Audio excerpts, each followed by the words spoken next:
those are my two things. One is it would I don't see how a better world could be made, because it would interfere with free will, and you can't stop people from doing things. So I would suggest that this matter of will, that's the whole point of it. It's will, when we use our wills to obey God's wishes, his intentions for good things. That's really what, that's the way he acts, to get us as sentient beings that have free will to exercise that in obedience to his intentions. Can you repeat that again and summarize that just a little bit for me? Maybe someone else, Matthew, would like to do that. I would like to respond to some of the things you said. So one of the main arguments is basically saying, well, the reason why they're suffering is because due to our free will, we make wrong decisions, and then that causes suffering. So I could see that in the case of like the rapist and things like that, but that doesn't really make sense to me for natural disasters, because that's not really, we're choosing to have that lightning hit us, or we're choosing that meteorite comes and hits us in the head. You know, it's not from our free will that we made some bad choice that natural disasters happen to us. Also, you said, how could it be better? Taking the raping thing, for example. Well, what if people that got raped and murdered were the ones that made bad decisions? Why does an innocent 13-year-old kid need to be molested? Why not get the bully molested? You know, Yeah, I mean, he deserved it. it could be done in a more fair way, where the people that truly are choosing bad things get bad things done to them. I would say that's one way that he could make it better if he was omnipotent and more just. The other thing is saying, well, yeah, you know, it's just fires happen, things like that happen, earthquakes happen in the natural world. You have to realize that he actually set up the natural world. So if I have a playpen or like a child area, a child room that my kids play in, that I made for them, they're in there, and I stick knives everywhere, they don't realize that they can't just crawl over this little pit that's gonna, when they crawl over it, they're gonna fall into a pit of knives. I set that up, and they're innocent enough to not know that that's bad or that those knives are gonna hurt them. So why did God create a natural world with all kinds of horrible things when he could have set it up a completely different way? I've got a question to throw in there. I think we kind of need to perhaps better agree on what we mean by evil or bad. And I'll pose a question. Do you think too much good can be bad? I'll respond to that real quick. Is that humans tend to be motivated by pleasure, in the good, pleasure of being in a nice temperature-controlled room, but they're also motivated by suffering and pain. So we can probably all agree they're motivated by both things. An alternative, though, that was one of Bernie's concerns about, well, what would be an alternative to all this, is it could have been set up where doing the right thing would give us a nice amount of pleasure. But it is sometimes doing the right thing can be a very painful thing to do, but it's what you got to do. It's the right thing to do.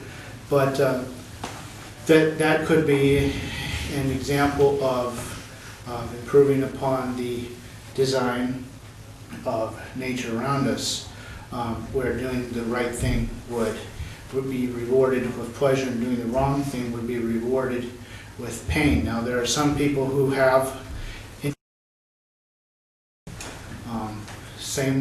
the same result. You have motivation to do that. Where I don't know if that would answer the situation where, because we have evil in the world, we also understand what good is. I don't know if that scenario answers that, but I guess if you have too much pleasure, which is your point, maybe that's not Oh, I said good, not necessarily bad. too much good. So we gotta define what good means too. Well, you know what, yeah, you know what, the evil and all that stuff, I mean, we could always bring up another example, but I think it'd be good to stick just to the examples that he brought up. Okay. So he brought up two examples, the little girl being raped and also the tsunami. So I said I can't really imagine an alternative, and Tom, you said you had an alternative, is that right? Right. I'm not sure if I picked up on the alternative exactly. What can you say that's Right. crisply? In a summary, if doing the right thing could be rewarded with feelings of good and pleasure and satisfaction, contentment, peace. If doing good, being smart and being compassionate could be rewarded with those things, instead of sometimes there's no reward at all, or it's done in the midst of pain and suffering, but it's the right thing to do, that would be an alternative.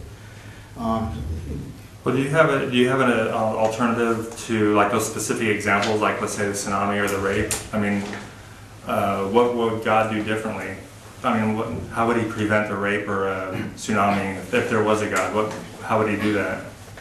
We could create a world with more stable weather patterns. I mean, I suppose like the question I would address to believers in a theistic God is, do you agree with the premise that God is both all-powerful and all-knowing, first Mm-hmm. off? Mm-hmm. Is that a statement that would be agreed to? Mm-hmm. Then I think of the things I know. And once you move into the realm of omniscience, it's a being that knows everything. And the world can be designed an infinite amount of ways. And there should easily be a way to design a world where we can have this free will or the ability to choose or whatever you want that doesn't contain the vast amount of suffering this world contains. But I think it's very easy in discussions to undervalue the amount of horror and pain that goes on every day on this planet. It's really, it's staggering. But also Yeah, to complement what he just said, and also to undervalue someone who is an omniscient God. Yeah, You yeah, know, very, very just true. because Bernie, in all true respect, cannot come up with an alternative to how what's the word for it? Omniscient. Omniscient God could do it. It's just too easy to undervalue that, because if He's perfect, He's probably found a million different ways to approach something that we haven't. So I think I tend to see what started me down the road of doubt was I wanted to give God the benefit of the doubt by having the courage to approach all the hard questions with the faith, the hope that God would answer those questions and my strength would be strengthened. So that's what we're doing, but we're not trying to, we want to give God the benefit of the doubt, but many of us did, and we were disappointed. Is there time? Another example. Okay. So one way you could make it better, I thought of two things.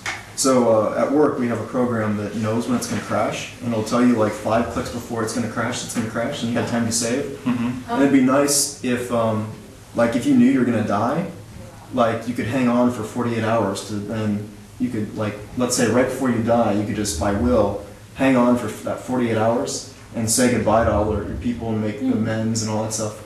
That'd be a great thing. You could have added that in, that little, like a, oh my gosh, you're going to crash type bug. In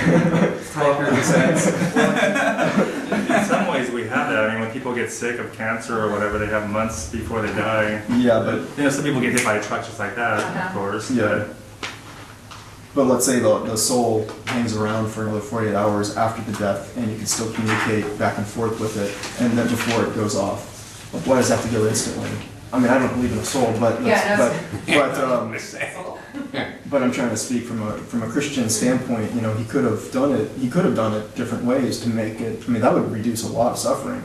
Just being able to have that chance right after you die for your soul to hang around for another 48 hours to, you know, communicate with the people you love, say goodbye.